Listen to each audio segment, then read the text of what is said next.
Okay, so you may think that this episode is going to be another episode of how big countries got big, but no. I need to prepare more for the third episode. So I'm going to do a tiny break video about the one and only maps. I think maps can tell a lot of different things about the world. You can literally learn every single thing just using maps. So in this video, we are going to look at 10 different maps. Without further ado, let's begin.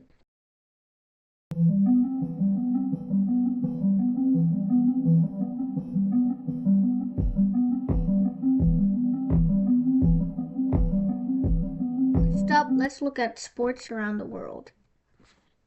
Immediately, when we look at this map, we think of one thing: football, or what we call it in the USA, soccer. Why do they call it soccer? It should be called football. You literally use your feet. It seems that almost every country in the world loves football. Surprisingly, China, the Philippines, Estonia, and Lithuania all like basketball best. By the way, note that this map shows the most popular sport, not the official sport. The official sport of India is, what do you call it? Hockey. Yeah, hockey. Hockey. Hockey. But the most popular sport is the one and only cricket. New Zealand and Papua New Guinea like rugby. Yeah, rugby. And the USA, Ireland, and Australia have their own version of football: American football, Gaelic football, and Australian football, respectively. Next, we have a map of the USA that shows the most commonly spoken language other than English. Immediately, we see Spanish, Spanish, Spanish. After all, it is the second most spoken language in the entire USA combined. We also see some French near the province of Quebec in Canada, and Louisiana, obviously from the Louisiana Purchase. However, we also see German in North Dakota, something that really doesn't make sense for me. And it seems Alaska and Hawaii still use their Native American languages. Next is a map of countries with a smaller population than the Indian state of Uttar Pradesh. Only three countries other than India have a greater population. In fourth, Indonesia. In third, USA. And in second, China. India is first, obviously. Note that that map was from 2011, and there might have been some changes from since then. Anyway, next we have a map of if countries drive on the left side of the road or the right side of the road. Yeah, kind of different. Most of the world drives on the right side of the road. However, there are some noticeable countries that don't: Pakistan, India, Australia, Indonesia, the UK, several African countries, Guyana, and Suriname all drive on the left side of the road. Most of these countries are pretty young and have recently just gotten independence from the UK. Except for Japan, I think. It's always been on the left side. So I think it's taken a long time. I think it's gonna be a while before they go to the other side of the road. Next, a map of the world's population in fractions. Each section of this map contains 10% of the world's population. Basically, if we added all these sectors up, they would equal 100% of the world's population. Immediately, we see this tiny sliver, which includes 10% of the population, compared to this gigantic area, which contains 10% of the world's population. Both of these are tremendously different sizes, yet they have the exact amount of the world's population, 10%. Let's use the prime meridian. It seems that the Western Hemisphere has less than 20% of the world's population, while the Eastern Hemisphere has more than 80% of the world's population. This shows you how much of each part of the Earth has the same amount of population. They should have done this with the North and South Hemispheres too, though. Next is every single country's must-try delicacy. Now, this map does have a few flaws, mainly because they analyze TikTok data. Yeah. And not a lot of people use TikTok. So, this might, and of course, this is your opinion, so you might disagree with what you see here. But anyway, let us start. So first, in the USA, we see hot dogs. Don't really agree with that. It seems Russia likes caviar a lot. I've never actually been to Russia, so I don't really know what they eat.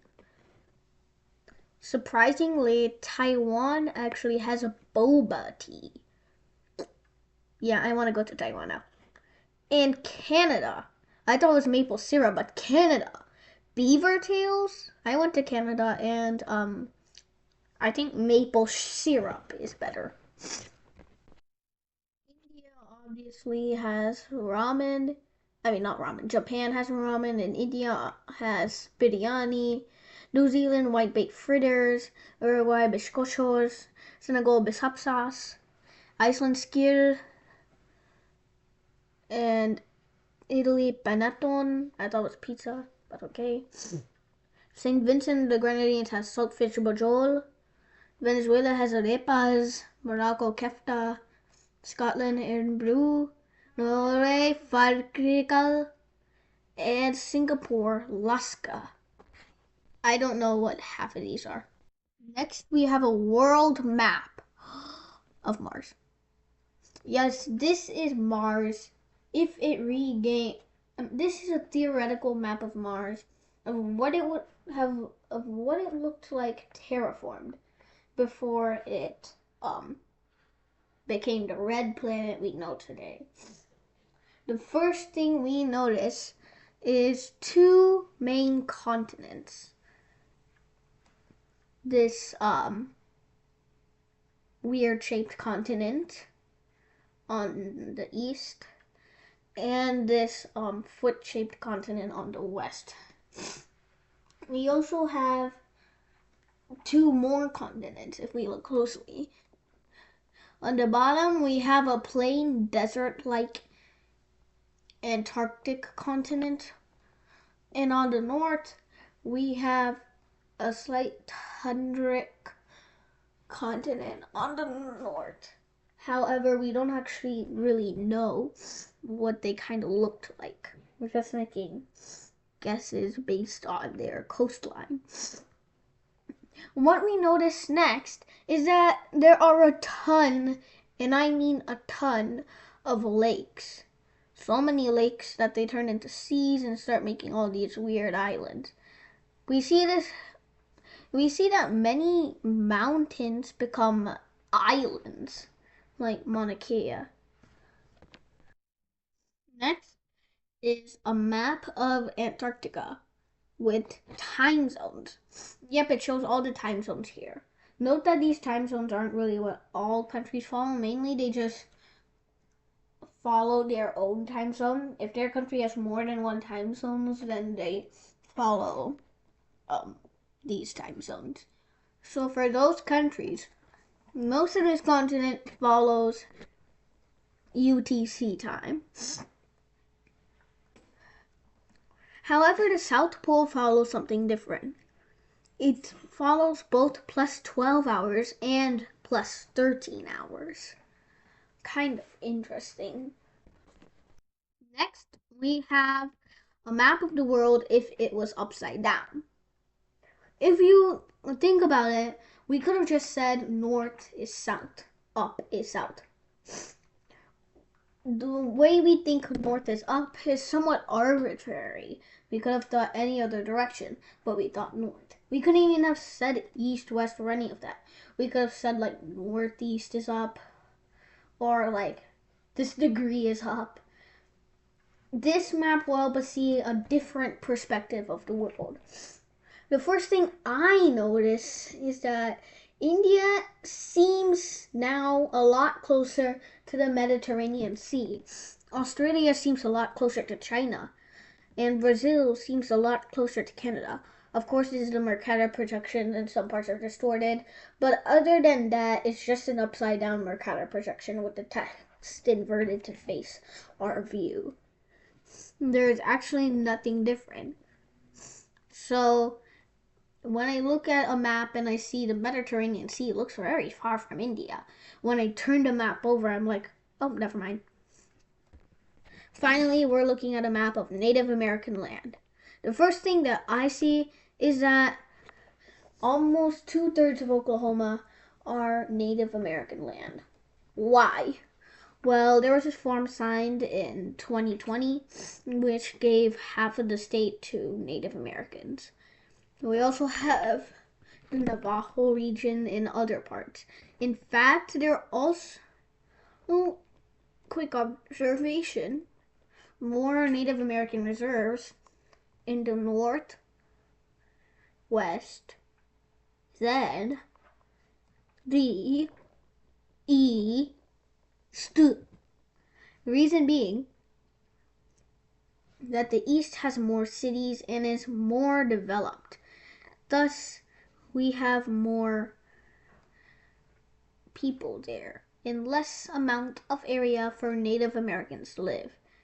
Making these Native American reserves in the west gives much, much, much more land to them.